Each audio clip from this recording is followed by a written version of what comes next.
सबसे पहले मैं जवां गांव की सरदारी को नमन करता हूं। आपने अपने गांव में जैसे यात्रा पहुंची, बहुत ही उत्साह के साथ न केवल यात्रा का स्वागत किया, बल्कि आपने यात्रा में चल रहे सारे जो साथी हैं, जो सुबह 9 बजे चले थे और लगातार 20 किलोमीटर पैदल चल करके आपके बीच में आए, जब आपने उनका उत्साहवर्धक स्वागत किया तो जो कोई छोटा मोटा जिसमें थकावट आ गई थी, वो भी एनर्जी से भरपूर हो गया। आप लोगों का मैं इस बात के लिए शुक्रगुजार करता हूं कि आपने बहुत बड़ा हौसला हमें देने का काम किया। आज 16वां दिन है, हम लगातार 20 से 22 किलोमीटर का सफर तय करते हैं। 10-12 गांव में लोगों से मिलते हैं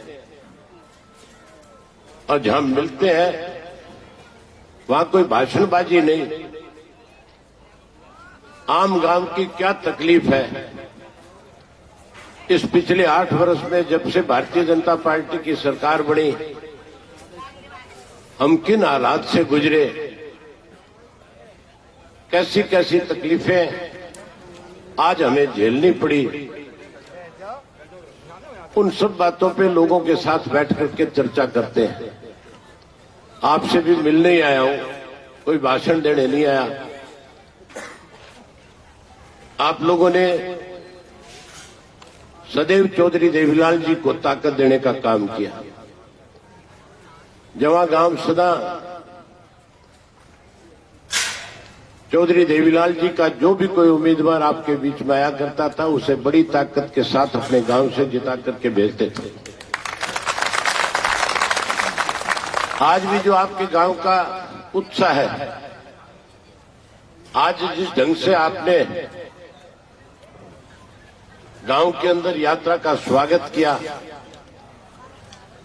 जिस ढंग से आपने माता और बहनों ने गीत के साथ, संगीत के साथ इस यात्रा का स्वागत किया, वो पल देखने लायक था जब सारा हजूम गांव का जो है यात्रा के स्वागत के अंदर फूल बरसा रहा, फूल मालाएं पहना रहा, स्वागत कर रहा था। साथियों, 8 वर्ष में जब से भाजपा की सरकार इस प्रदेश में, देश में बढ़ी, देश के प्रधानमंत्री ने सत्ता में आने से पहले हमारे सामने बहुत बड़े बड़े वायदे किए थे। अगर मैं पिछली बातों की चर्चा करूंगा तो बहुत लंबा समय लग जाएगा। 3 वर्ष पूर्व जब लोकसभा के चुनाव हो रहे थे, हमारे देश के प्रधानमंत्री ने कहा था कि अगर मुझे दोबारा सत्ता आप लोगों ने सौंपी, दोबारा सेवा करने का मौका मिला, तो मैं देश का जो अन्नदाता है, किसान है, जो खेती करने वाला है, उसकी ताकत कैसे बढ़े, उसके लिए मैं आपकी खेत की जो इनकम है, जो आपकी आय है, उसको दोगुना करने का काम करूंगा। मैं देश के किसान को मालो माल करना चाहता हूं, मैं देश के किसान को आगे बढ़ाना चाहता हूं। किसान ने मोदी की बात पे विश्वास और भरोसा किया, दोबारा फिर सत्ता सौंप दी। नतीजा ये निकला कि जहां सत्ता सौंपने के बाद आपकी आय दोगुना करने के लिए स्वामीनाथन की रिपोर्ट को लागू करना चाहिए था, स्वामीनाथन की रिपोर्ट लागू करने के बजाय कृषि के 3 काले कानून बना दिए और ऐसे काले कानून बनाए, राजस्थान, उत्तर प्रदेश, पंजाब, मध्य प्रदेश, हरियाणा के किसान को 13 महीने तक अपना घर बार, परिवार, बच्चे सब छोड़ करके दिल्ली के चारों तरफ जो बॉर्डर लगते हैं, उन बॉर्डर पे आकर के एक लंबा आंदोलन चलाना पड़ा, एक लंबी लड़ाई लड़नी पड़ी। और 13 महीने के बाद के अंदर की सरकार को इस बात का एहसास हुआ कि अगर ये तीनों काले कानून वापस नहीं लिए तो आने वाले समय में देश का सारा किसान भारतीय जनता पार्टी से आने वाले चुनाव में उसको सत्ता से बाहर करने में सबसे बड़ा योगदान करने का काम करेगा। इस डर से देश के प्रधानमंत्री ने तीनों काले कानून तो वापस ले लिए, लेकिन एमएसपी का जो कानून बनाने की बात प्रधानमंत्री ने कही थी वो आज भी अधूरी है। साथियों, इस 3 वर्ष के अंदर जो हालात हरियाणा प्रदेश के रहे वो आज किसी से भी छुपे हुए नहीं है। इस 3 साल में जहां हमारे यहां पे आम आदमी को सरकार की तरफ से मदद मिलनी चाहिए थी, सत्ता में बैठे लोगों ने 3 वर्ष में हरियाणा प्रदेश को अलग अलग घोटाले और घपले करके लूटने का काम किया है। 19 घोटाले किए, एक की बात करूंगा तो फिर समय लगेगा। सबसे पहले धान घोटाला हुआ, और धान घोटाला कोई छोटा सा नहीं है, बहुत बड़ा है। किसान जब धान अपना मंडी में बेचने जाता है, नमी के नाम से उस किसान की धान की फसल में से 200 से 250 रुपया प्रति क्विंटल के हिसाब से सत्ता में बैठे लोग जो है नमी के नाम पे खाने का काम करते हैं। हजारों करोड़ रुपया सालाना खा जाते हैं। हमने मुख्यमंत्री से कहा कि इसकी जांच कराओ, पैसे जा कहां रहे हैं। आज तक कोई हिसाब किताब नहीं। इसके बाद शराब का घोटाला हुआ। याद करो, आप थोड़ा सा पीछे जाकर के देखो, जब कोरोना का काल था, कोरोना की महामारी आई थी, इस बात को लेकर के हर व्यक्ति डरा हुआ था कि पता नहीं इस महामारी में हमारे साथ क्या होगा, कैसे हम बचेंगे, कैसे परिवार बचाएंगे, कैसे गांव बचाएंगे। हर आदमी भयभीत था। एक वक्त ऐसा आ गया था कि हुक्का पी करके बैठ करके 10 बुजुर्ग जो टाइम पास करते थे उन्होंने हुक्का बंद कर दिया था। जो ताश खेल के टाइम पास करते थे उन्होंने ताश बंद कर दी थी। हर घर के दरवाजे बंद हो गए थे। एक से दूसरे घर में कोई जा नहीं रहा था। सारी सड़कें सुनसान थी। यातायात का कोई साधन नहीं चल रहा था। ना बस चल रही थी, ना रेल चल रही थी, ना कोई प्राइवेट गाड़ियां चल रही थी, ना हवाई जहाज उठ रहे थे, ना फैक्ट्री चल रही थी, ना कोई कॉमर्शियल बिल्डिंग में लोग बैठ करके काम कर रहे थे। सब अपने अपने घरों में दुबके बैठे थे, डरे बैठे थे। कोई चीज नहीं कहीं पे भी नजर आ रही थी। उन हालात के अंदर भी हरियाणा प्रदेश के अंदर कोई ऐसा गांव नहीं था जिस गांव के अंदर शराब माफिया से जुड़े हुए लोग गांव गांव में आकर के शराब बेचा करते थे। शराब हर गांव में मिल जाती थी। जो 200-300 रुपए की बोतल थी वो 800-800, 1000-1000 रुपए में बेचने का काम किया। ये काम बिना सत्ता के सहारे के बिना नहीं हो सकता था। सत्ता में बैठे लोगों ने हजारों करोड़ रुपए का चुनाव प्रदेश की सरकार को लगाया, अपनी जेब भरने का काम किया। रजिस्ट्री घोटाला हुआ, सरकारी दवाइयों की खरीद में घोटाला हुआ, नौकरी लगाने के नाम पे घोटाला हुआ, पेपर लीक का घोटाला हुआ, सरकारी दवाइयां खरीदी गई कोरोना के काल में, उसमें भी घोटाला हुआ। आज भूमाफिया खड़ा कर दिया। आज जगह जगह शहरों में अवैध कब्जे करवाए जा रहे हैं। गरीब आदमियों को डरा के धमका करके दफा 4 और 6 के नोटिस देकर के उनकी जमीनों को सत्ता में बैठे लोग हथिया रहे हैं। आज दोनों हाथों से प्रदेश को लूटा जा रहा है। आज इस प्रदेश का हर वर्ग दुखी है, चाहे वो किसान है, चाहे मजदूर है, चाहे व्यापारी है, चाहे छोटा दुकानदार है, चाहे इस प्रदेश का पढ़ा लिखा नौजवान है। आज हर व्यक्ति जो है सरकार के खिलाफ कहीं ना कहीं मोर्चा खोल करके खड़ा है। आज भ्रष्टाचार तो इतनी चरम सीमा पे है कि बिना पैसे के कोई छोटा मोटा काम नहीं हो सकता। एक ताजा उदाहरण आपके सामने है। हमारे प्रदेश में 2 वर्ष तक पंचायत के चुनाव नहीं हुए थे।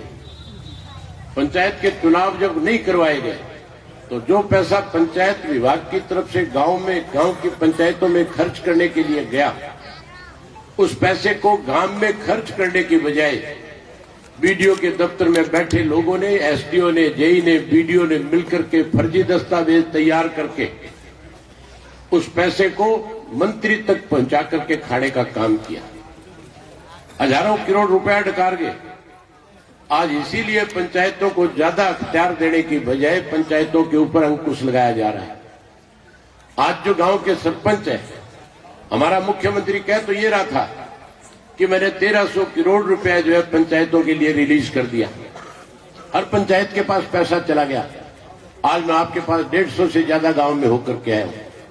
मैंने हर गांव में लोगों से खुल करके ये बात पूछी थी कि कितना पैसा पंचायत के सरपंच के खाते में आया है। सब जगह सरपंचों का एक ही जवाब था, एक नया पैसा हमारे खाते में नहीं आया। जवां गांव में आ गया कि नहीं आ गया सरपंच के खाते में पैसा? यहां भी हाथ दिला रहा है, कह रहा है एक पैसा नहीं आया। मुख्यमंत्री कहता है 1300 करोड़ दे दिया, सरपंच के खाते में 13 रुपया भी नहीं आया। इसका मतलब या तो मुख्यमंत्री झूठ बोल रहा है और या फिर सरपंच कहीं विरोध में बैठ करके इस तरह की बात कर रहे हैं। मुख्यमंत्री की झूठ यहां पकड़ी जाती है। पहले दिन कहता है 1300 करोड़ दे दिया और उसके बाद मुख्यमंत्री जिला परिषद के चुने हुए चेयरमैनों को बुलाता है, उनके साथ सीओज को बुलाता है, उनपे भी अंकुश लगाने का काम करता है, उनके भी अधिकार छीनने की कोशिश करता है। जब उनको बुलाता है तो उनके बुलाने के बाद उनसे मीटिंग करके जब उनको कहता है जाओ अपने अपने घर, प्रेस के लोग जब मुख्यमंत्री से मिलते और पूछते हैं कि मुख्यमंत्री जी क्या फैसला हुआ, तो कहता है मैंने 1100 करोड़ रुपया पंचायतों को रिलीज कर दिया ताकि 31 मार्च से पहले पहले पैसा खर्च हो जाए। मैं पूछूंगा मुख्यमंत्री से, विधानसभा का सत्र 17 तारीख से शुरू हो रहा है। जैसे ही जाऊंगा सत्र में, जाते ही सबसे पहला सवाल मेरा ये होगा कि मुख्यमंत्री जी आपने पहले कहा था 1300 करोड़ दे दिया, आपने 10 दिन के बाद कहा 1300 नहीं 1100 दे दिया, वो 200 करोड़ रुपया कहां हवा हो गया, कौन खा गया उसको? ये पूछूंगा उससे कि ये पैसा गया कहां। मुख्यमंत्री के पास जवाब नहीं होगा, क्योंकि जो व्यक्ति सुबह झूठ बोलता है, शाम को अगर उससे पूछो कि तेरे सुबह क्या कहा था, तो उसको ध्यान नहीं रहेगा, शाम को फिर वो कोई दूसरी बात कहेगा। केवल कागजों में, केवल हवा में इस तरह की बातें कह करके लोगों में भ्रम पैदा करने का प्रयास किया जाता है। पैसा तो कागजों में दिखा करके, फर्जी हस्ताक्षर करके, फर्जी कागज तैयार करके खाने का काम कर रहे हैं। आज इसीलिए हर वर्ग के लोग दुखी और परेशान हैं। आज सरपंच इसीलिए सरकार के खिलाफ लड़ाई लड़ रहे हैं। आज कोई व्यक्ति नहीं है जो आज इस सरकार से सुखी है। मैंने हर गांव में लोगों से पूछा खुल करके कि इस 3 वर्ष में सरकार बनने के बाद कोई फायदा हुआ कि नुकसान हुआ। लोगों ने कहा कि हमें कोई फायदा नहीं मिला, हमारा पैसा खा गए, हमारे बच्चों की शिक्षा पे असर पड़ रहा है, हमारे यहाँ पे महिलाओं की जब डिलीवरी का वक्त आता है एम्बुलेंस समय पे नहीं मिलती, उसकी वजह से हमारा नुकसान होता है। पीने का पानी नहीं है, नहरों में पानी नहीं है, बिजली पूरी मात्रा में मिलती नहीं है।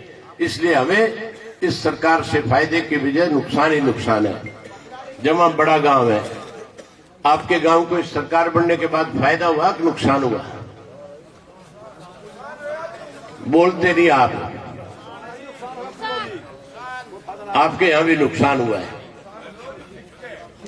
कोई कमी नहीं छोटे नुकसान करने की। हालांकि एमएलए जो है यहाँ पे वो सरकार के साथ है, और सरकार के साथ होने के बावजूद भी मैं आपसे पिछला गांव जहां ये मेव रहते हैं उस गांव से जब आ रहा था, मुझे देख करके बड़ी हैरानी हुई कि गांव की गली के अंदर भी आप ठीक ढंग से चल नहीं सकते। गली का इतना बुरा हाल है कि सारी की सारी गलियां टूटी पड़ी है। मैंने वहां गांव के लोगों से पूछा, मैं कहा तुम्हारे यहाँ स्कूल कितने का है? तो कहने लगा स्कूल है तो सही पर मास्टर नहीं है। या जमा गांव में कितने का स्कूल है? हाई स्कूल है। किसने बनाया था हाई स्कूल आपका? चौधरी देवीलाल ने 10 का स्कूल बनाया था। उसके बाद कितनी सरकारें आई और गई, किसी ने आपके स्कूल को 10 से 12 का नहीं बनाने का काम किया। और हालत ऐसी है, मास्टर पूरे हैं कि नहीं है बस स्कूल में? अब मास्टर नहीं है। मास्टर नहीं है तो फिर हमारी बेटियां कहां पढ़ेगी, कैसे स्कूल में जाएगी? अगर जमा स्कूल की बेटी को पढ़ाई के लिए मोड़ा जाना पड़े तो कौन सा साधन ऐसा उसके पास है जिससे वो मोड़ा में जाकर के अपनी पढ़ाई पूरा कर सकती है? मोड़ा की हालत तुम्हारे से भी ज्यादा बुरी है। मैं वहां भी पूछ करके आया हूं, वो कह रहे हैं एक बिल्डिंग है जिसमें 3 स्कूल चल रहे हैं, प्राइमरी का, मिडिल का, 10वीं का, 12वीं का, और उसी में कॉलेज भी चल रहे हैं। कॉलेज तक बढ़ा दिए, स्टाफ वहां भी नहीं है। तुम्हारे यहां पे वाटर वर्क्स है? कोई वाटर वर्क्स नहीं है। पीने के पानी की दिक्कत है, सड़क नहीं है, आपके यहां पे शिक्षा नहीं है, कोई छोटा मोटा अस्पताल है वो भी नहीं है, कोई सुविधा नहीं है। और मुख्यमंत्री 3 लाख करोड़ रुपया जो है कर्जा हमारे ऊपर चढ़ा रखा है। आज हरियाणा प्रदेश की सरकार जो है 3 लाख करोड़ के कर्ज पे डूबी हुई है। आज हरियाणा ने 3 लाख करोड़ का कर्जा ले रखा है। केवल कर्जा है हमारे ऊपर, विकास नाम की कोई चीज नहीं है। 1,85,000 करोड़ रुपए का बजट है, लेकिन बजट का पैसा सारा का सारा जो कर्जा ले रखे है उसकी रकम वापिस करने में और उसका ब्याज भरने में खर्च हो जाता है। विकास होता नहीं। मुख्यमंत्री कहता है मेरे प्रदेश में हरियाणा एक, हरियाणी भी एक, सबका साथ सबका विकास किया है। सबका साथ सबका विकास नहीं, सबका साथ और सबका विनाश करने का काम किया इस मुख्यमंत्री ने। अब चौधरी ओम प्रकाश चौटाला जी ने कैसे इस सरकार का पतन हो, कैसे ये सरकार सत्ता से बाहर हो, इसके लिए इस परिवर्तन यात्रा आपके प्रदेश में शुरू करी है। हम पूरे प्रदेश में 90 के 90 विधानसभा क्षेत्रों में जाएंगे और 90 के 90 विधानसभा क्षेत्र के एक गांव और शहर के लोगों से मिलने का काम करेंगे। 4200 किलोमीटर लगातार 25 सितंबर तक 20 से 22-25 किलोमीटर का सफर तय करके इस यात्रा को चौधरी देवीलाल के जन्म दिवस पे इसका समापन करने का काम करेंगे। जब कुरुक्षेत्र में इसका समापन होगा तो उस दिन आर पार की लड़ाई के लिए हरियाणा के लोगों को तैयार करेंगे और इन लुटेरों को सत्ता से बाहर करके चौधरी देवीलाल के सपनों की सरकार बने, उसके लिए नए संघर्ष का ऐलान करने का काम करेंगे। जहां लड़ाई जारी रखेंगे वहीं आपसे एक बात कहना चाहूंगा। चौधरी ओम प्रकाश चौटाला जी ने सिंगार गांव से जब ये यात्रा शुरू करी थी, हजारों लोग वहां पे इकट्ठा हुए थे। चौधरी ओम प्रकाश चौटाला जी ने लोगों से पूछा था कि मेरी बात पे विश्वास और भरोसा है? लोगों ने कहा है। तुम्हें मेरी बात पे भरोसा है कि नहीं है? सबको भरोसा है। भरोसा आपको इसलिए है कि चौधरी देवीलाल जी ने जो कोई वायदे आपके साथ कभी किए, उन्होंने जब भी उन लोगों को ताकत दी, उन्होंने ताकत में आते आपसे किए हुए वायदों को पूरा करने का काम किया। याद करो, सन 1987 के अंदर चौधरी देवीलाल ने न्याय युद्ध चलाया था और उस न्याय युद्ध के अंदर गांव में लोगों से मिलते थे तो कहते थे खुल करके कि मेरी सरकार बना देना। सरकार बनाने के बाद ये भी कहते थे कि बुड्ढो मर मत जाना, 100 रुपया माहवार पेंशन दूंगा। ये भी कहते थे साथ के साथ कि 10,000 रुपए तक का किसान का कर्जा माफ करूंगा। उस वक्त का 10,000 रुपया आज के 10 लाख से भी ज्यादा है। वहां ही क्या करते थे कि गरीब की बेटी की शादी में कोई दिक्कत कठिनाई ना आए, इसके लिए 5100 रुपए कन्यादान के रूप में भी दूंगा। लोगों ने चौधरी देवीलाल की बात पे विश्वास किया। बंसीलाल ने कहा, उस वक्त मुख्यमंत्री था, कि सरकारी खजाने से इस तरह कोई भी धन जो है खर्च नहीं किया जा सकता, ना पेंशन दे सकते, ना कर्जा माफ किया जा सकता, ना ही 5100 कन्यादान का दिया जा सकता। चौधरी देवीलाल ने कहा कि आप मेरे पे विश्वास करो, भरोसा करो, मुझे एक बार मौका दो, मैं सबसे पहले आपसे किए हुए वायदों को पूरा करने का काम करूंगा। जैसे सत्ता का परिवर्तन हुआ, चौधरी देवीलाल मुख्यमंत्री बने, चौधरी देवीलाल ने अधिकारियों को बुला करके कहा, लिख करके लेकर के आओ, आज से बुड्ढों की 100 रुपए पेंशन, लिख करके लेकर के आओ 10,000 का कर्जा माफ, और लिख करके लेकर के आओ 5100 रुपए कन्यादान। जब ये तीनों चीजें लिख करके लाए कैबिनेट में, तीनों प्रस्ताव चौधरी देवीलाल ने कैबिनेट के जो लोग थे उनसे पास करवाए, नीचे मोहर लगाई, नीचे दस्तखत करके देवीलाल लिख करके कह दिया, जाओ तीनों चीजें आज से लागू होगी। और तीनों की तीनों चीज लागू कर दी थी। होगी थी कि नहीं होगी थी? इसी तरह चौधरी ओम प्रकाश चौटाला जब इस प्रदेश के मुख्यमंत्री थे, उन्होंने भी गांव-गांव में सरकार आपके द्वार लगा करके आम लोगों को लाभ पहुंचाने का काम किया। एक से दूसरे गांव को सड़क के साथ जोड़ने का काम किया, स्कूल अपग्रेड किए, वाटर वर्क्स बनाए, गांव में हॉस्पिटल बनाए, गांव के अंदर अनेक ऐसे काम किए जिससे लोगों को सीधा सीधा लाभ मिला था। जो बात आपसे कहा करते थे, गांव में सुबह आपसे वायदा करते थे, शाम को उसको पूरा करने का काम करते थे। अब फिर चौटाला साहब ने कहा है कि अगर आप परिवर्तन करोगे, अगर आप इस सत्ता का परिवर्तन करके 2024 में चौधरी देवीलाल जी की नीतियों की सरकार अगर आप बना दोगे तो सत्ता में आते ही सबसे पहले आज जो बुढ़ापा पेंशन बढ़नी चाहिए थी, जो 5100 रुपए होनी चाहिए थी, आज उसको बढ़ाने की बजाय ये लोग काट रहे हैं, कम कर रहे हैं। हमारी सरकार बनने के बाद बुजुर्गों को पेंशन समेत ब्याज ये लौटाएंगे और उसके साथ के साथ जो 100 रुपए वाली पेंशन आज जो है, इस 100 रुपए वाली पेंशन जो चौधरी देवीलाल ने बनाई थी उसको 7500 रुपया करके बुजुर्ग का मान सम्मान बढ़ाएंगे। एक घर में 15,000 रुपया देंगे, जहां एक घर में 15,000 रुपया देकर के उस घर को आगे बढ़ने में मदद करेंगे। वहीं पढ़ा लिखा नौजवान जो आज कहीं ना कहीं इस सरकार से दुखी है, परेशान है, जिसके पास कोई काम नहीं है, कोई रोजगार नहीं है, इनको भी चिंता करने की जरूरत नहीं। पहले चौधरी ओम प्रकाश चौटाला ने 3206 लगाए थे। जब 3206 लगाए थे कांग्रेस का राज बन गया। षड्यंत्र के तहत चौधरी ओम प्रकाश चौटाला को 10 साल की कैद करा दी। अगर कोई गलत किया होता है तो सबसे पहले मास्टरों की छुट्टी होती, वो घर जाते हैं। लेकिन क्योंकि बिल्कुल मेरिट पे लगाए थे, इसलिए कोर्ट रूम का कुछ नहीं बिगाड़ सकी। मजबूर होकर के उन लोगों को प्रमोशन देनी पड़ी। आज जो अध्यापक लगाए थे वो तो प्रमोट हो गए, कोई हेडमास्टर बन गया, कोई बीओ बन गया, कोई डीओ बन गया, कोई एसडीओ बन गया। चौधरी ओम प्रकाश चौटाला को 10 साल के षड्यंत्र के तहत कैद होगी। भारतीय जनता पार्टी सत्ता में आ गई थी। मुझे बीजेपी के नेताओं ने फोन करके कहा कि आप चौटाला साहब से बात करो, वो मोदी जी से बात करें, कहीं ना कहीं इस मुकदमे में राहत मिल जाएगी। मैंने चौटाला साहब से चर्चा करी जेल में जाकर के।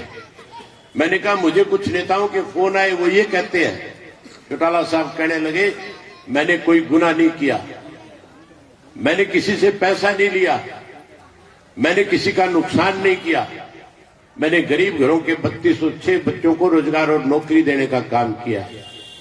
मैं किसी के दरवाजे पे नहीं जाऊंगा, 10 साल की कैद काट लूंगा। और किसी के दरवाजे पे जाने के बजाय 10 साल की कैद काट ली। उन्होंने कहा कि चिंता करने की जरूरत नहीं, नौजवानों को जाकर के मेरी तरफ से संदेश दे देना और कह देना परिवर्तन के लिए काम करो। नौजवान ही बड़ा परिवर्तन ला सकते हैं, नौजवान इस चीज को आगे बढ़ा सकते हैं, नौजवान गांव में बड़ा संगठन खड़ा कर सकते हैं, नौजवान अच्छा संगठन बना करके बूथ की लड़ाई लड़ सकता है, अपने बूथ को जीतने में बड़ी भूमिका निभा सकता है। इसलिए आप लोग और संगठन बना करके परिवर्तन के लिए एक फौज तैयार करो नौजवानों की, ताकि आप इस लड़ाई को जीत सको और इस प्रदेश में परिवर्तन आ सके। जैसे परिवर्तन आएगा, सबसे पहले एक एक घर से एक एक पढ़े लिखे बच्चे को, चाहे वो लड़की है चाहे लड़का है, हम उसको नौकरी और रोजगार देने का काम करेंगे। जहां एक एक को नौकरी देंगे, कोई नौकरी से वंचित रह जाएगा, उसको 21,000 रुपये घर बैठे बेरोजगारी भत्ता देंगे, ताकि वो बच्चा अपने पैरों पर खड़ा रह सके, सम्मान की जिंदगी जी सके। चौटाला साहब ने कहा कि पहले 3206 के लिए 10 साल की कैद काटी, अब की बार घर घर से लगाऊंगा, चाहे मुझे उसके लिए फांसी पे भी चढ़ना पड़े, मैं पीछे मुड़ के नहीं देखूंगा। वहीं उन्होंने माताएं बहनें बैठी है, आज ये सबसे ज्यादा दुखी और परेशान है। उसका एक बड़ा कारण है, हमारे देश के प्रधानमंत्री ने इनके साथ वायदा किया था कि आपको गैस का सिलेंडर घर में मुफ्त में दूंगा। हर घर घर में गैस के चूल्हे भिजा दिए थे, सिलेंडर भेज दिए थे। इन्होंने सोचा कि ये तो बड़ा ठीक काम हो गया, मुफ्त की गैस है, मुफ्त का चूल्हा है, अब कोई दिक्कत नहीं आएगी रसोई में। पर इनको ये थोड़ा ही पता था कि आने वाले टाइम में ये भारतीय जनता पार्टी वाले 400 सिलेंडर को 1200 रुपये का कर देंगे। अब गैस का सिलेंडर कितने का हो गया? 1200 रुपये का हो गया। अब सबसे बड़ी दिक्कत इनके सामने ये आ गई, जब गैस का सिलेंडर खाली हो जाता है और जब घर में ये कहती है इसको भरवा के दो, तो फिर कहीं ना कहीं घर में इस बात को लेकर के विवाद होता है, झगड़ा होता है कि नहीं झगड़ा तुम्हारा? वो सारी की सारी बैठी बैठी गर्दन हिला के कह रही है कि जब भरने की बात आती है तो फिर 100% घर में विवाद खड़ा हो जाता है। अब विवाद नहीं रहने देंगे, आप चिंता मत करना। आप इस परिवर्तन में बड़ी भूमिका निभाने का काम करो। महिलाएं भी परिवर्तन लाने में बहुत बड़ा काम कर सकती है। अगर आप बड़ा काम करोगी, आप अगर हमारी चौधरी देवीलाल के नीतियों की सरकार बनाओगी, तो मोदी ने तो मुफ्त का सिलेंडर नहीं दिया था, लेकिन हमारा आपसे वायदा है, आपके घर में हर महीने हर एक घर के अंदर एक गैस का सिलेंडर मुफ्त में आया करेगा। वहीं आपका चूल्हा और चौका बढ़िया चले, इसके लिए 1100 रुपये हर घरेणी को हर महीने देने का काम करेंगे। मैं उम्मीद करूंगा कि आप लोग इस परिवर्तन के लिए आज से ही एक बड़ी जिम्मेवारी के साथ परिवर्तन आए, इसके लिए मुहिम शुरू करने का काम करोगे। और मुहिम भी कोई ज्यादा बड़ी नहीं है, बहुत छोटा सा काम करना है। मैं उम्मीद करूंगा कि जो बात मैं आपसे कहूंगा, आप उस बात को आगे बढ़ाने का काम करोगे। हम जब सुबह घर में उठते हैं, अपने से बड़ा कोई भी मिलता है, हम उसके पैरों के हाथ लगाते हैं, उससे राम राम करते हैं कि नहीं करते हैं? कोई गांव में गली में मिल जाता है, कोई खेत में मिल जाता है, किसी को चाचा कह के राम राम करते हैं, किसी को ताऊ कह के राम राम करते हैं, किसी को बाबा कह के राम राम करते हैं, किसी को बड़ा भाई कह के राम राम करते हैं। एक दूसरे के साथ जब भी मिलते हैं, उसको मान और सम्मान के साथ बोलने का काम करते हैं। राम राम करते हो कि नहीं करते हो? सारे राम राम करते हो। अब राम राम के साथ एक बात और कहना शुरू कर दो, राम राम होते को परिवर्तन करो। क्या कहोगे उसके साथ की साथ? दोबारा जोर से बोल के बताओ। राम राम के साथ कहना परिवर्तन करो। और खास करके जो कांग्रेसी मिल जाए, कोई बीजेपी वाला मिल जाए, कोई जेजेपी वाला मिल जाए, उसको थोड़ा और जोर दे करके कहो परिवर्तन करो। उससे राम राम ना करो, उसको केवल कहो परिवर्तन करो। उसको इतनी बार दिन में कहो कि रात को सोए तो उसके कान में आवाज गूंजे, परिवर्तन करो परिवर्तन करो परिवर्तन करो। और आखिर फिर वो भी उठ करके अपने घर वालों से कहने लग जाएगा परिवर्तन करो, तो परिवर्तन आ जाएगा।